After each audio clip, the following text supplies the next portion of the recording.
सभी मित्रों को हमारे YouTube चैनल राजेश क्लासेस में स्वागत है। और रात के 9 बज रहे हैं। मैं यहाँ लेके आया हूँ जीके जीएस के वन लाइनर क्वेश्चन जो आपके सभी आने वाले एग्जाम के लिए काफ़ी मोस्ट इम्पॉर्टेंट होंगे। और ये एसएससी बैंक हो या रेलवे हो, कोई स्टेट लेवल कोई भी एग्ज़ाम जो आपके होने वाले हैं होंगे उसके लिए बेनिफिट होंगे, तो ज़रूर देखिएगा।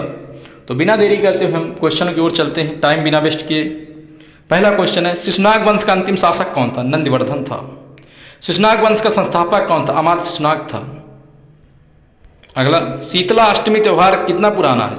तो आप बताएंगे 400 साल पुराना है। शुंग वंश का अंतिम शासक कौन था? देवभूति था। शुंग वंश की स्थापना किसने की थी? पुष्यमित्र शुंग ने की थी। श्रेष्ठ कृति हमसा दमयंती का चित्रित कौन था? किसने चित्र बनाया था? राजा रवि वर्मा ने बनाया। तो राजा रवि वर्मा किसने संबंधित? चित्रकार संबंधित है, याद रखिएगा, ये पूछा गया क्वेश्चन है।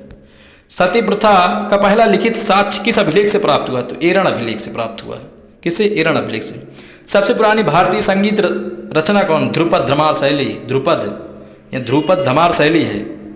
अगला, सबसे प्राचीन वाद्य यंत्र कौन? वीणा है। और समुद्रगुप्त क्या बजाता? वीणा बजाता था।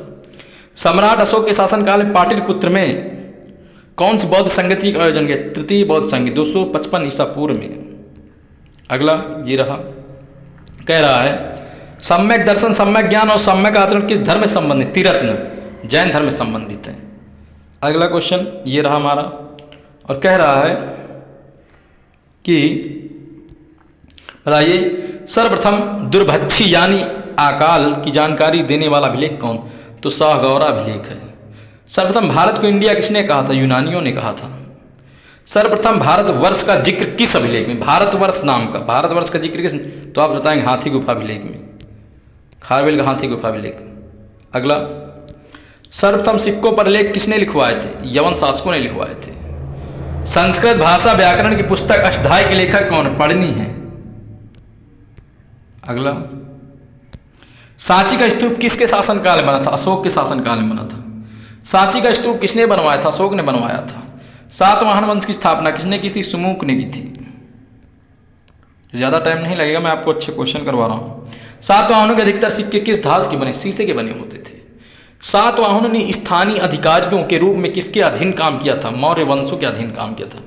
सिकंदर का सेनापति कौन था? सेल्यूकस निकेटर था। इसने अपनी पुत्री का विवाह किससे किया? चंद्रगुप्त मौर्य से किया था, जिसका नाम हेलेना था। सिकंदर किसका शिष्य था? अरस्तु का शिष्य था।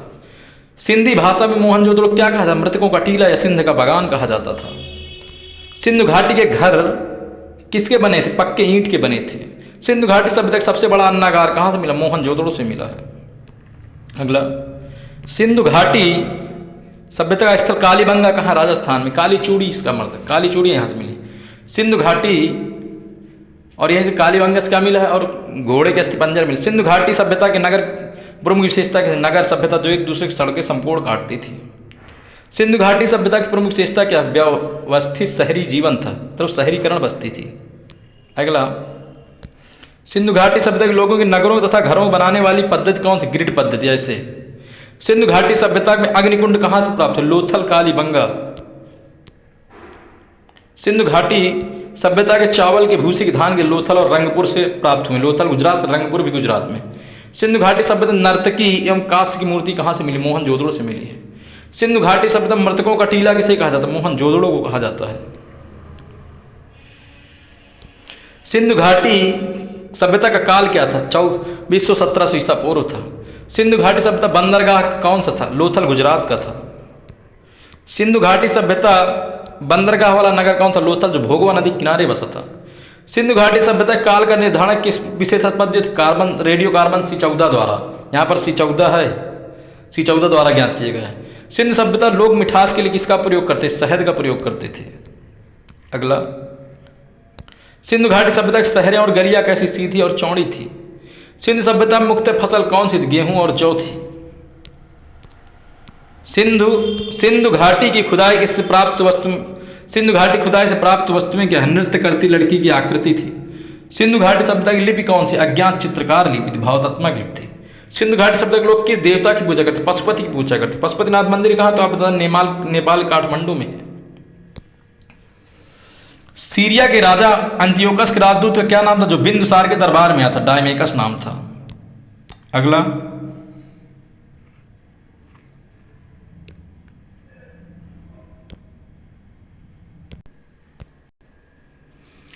सीरिया के राजा अंतियोकस के राजदूत का क्या नाम था जो बिंदुसार के दरबार में आया था? डायमेकस नाम था उसका। क्या नाम था? डायमेकस नाम था। अगला क्वेश्चन ये रहा, सिलुकस निकेटर के राजदूत के रूप में चंद्रगुप्त मौर्य के दरबार में कौन आया था? मेगास्थनीज आया था, जिसने इंडिका पुस्तक लिखी थी। सैंड्रोकोटस से चंद्रगुप्त मौर्य की पहचान किसने की थी? विलियम जोन्स ने की थी। किसने? विलियम जोन्स ने की थी। हड़प्पा काल की मुद्राओं के निर्माण में मुख्य रूप से किस द्रव का उपयोग किया जाता? टेराकोटा का प्रयोग किया जाता था। हड़प्पा की खुदाई में मिले नृत्य करती हुई लड़की की मूर्ति बनी थी, पीतल की धातु से बनी थी। हड़प्पा की खोज किसने की थी? दयाराम साहनी ने 1921 में की थी। हड़प्पा के निवासी कौन थे? शहरी थे। हड़प्पा के लोग परिचित नहीं थे, लोहा धातु से परिचित नहीं थे।